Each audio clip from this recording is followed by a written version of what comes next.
Quand on est venu pour faire la formation, on a débuté avec le formateur. C'était vraiment...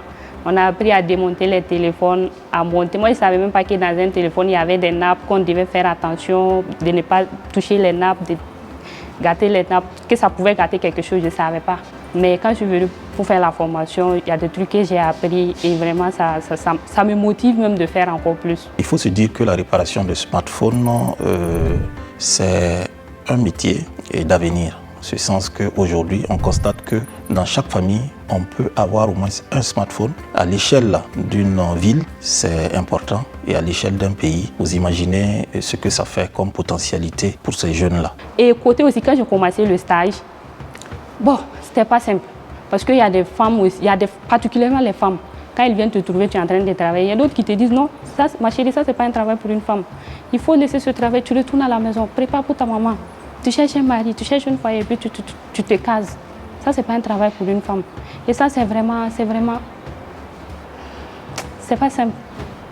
La formation, au début, elle était plus une formation destinée aux hommes.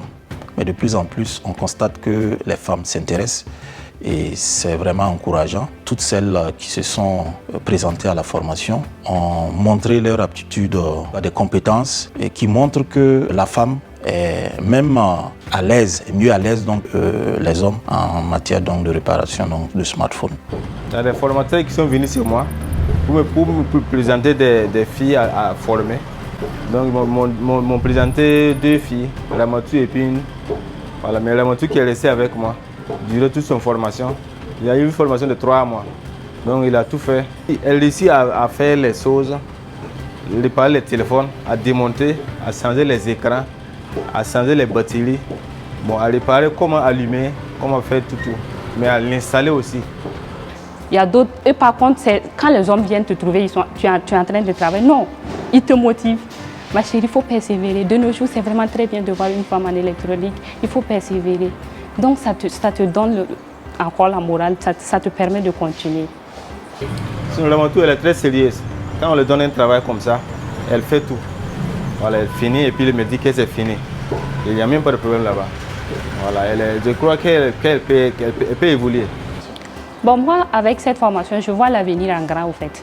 Parce que je me dis que non, moi, je me vois ouvrir une entreprise où je vais recruter les filles mères, les filles qui n'ont pas de travail, les filles déscolarisées, particulièrement les filles. Je vais me focaliser sur les filles pour qu'on puisse prouver vraiment au Burkina Faso ici que non, les filles sont capables de faire un travail qui est vraiment, que d'autres personnes trouvent que non, c'est un travail pour les hommes, quoi. On peut vraiment le faire. Et je sais que non, s'il y a la volonté, si on le veut vraiment, on peut y arriver. Dans la vie, on tombe, on se relève. Même si on te décourage, comment il faut continuer. Ça a toujours été comme ça. On n'a pas vu un grand homme dans ce pays qui n'a pas souffert.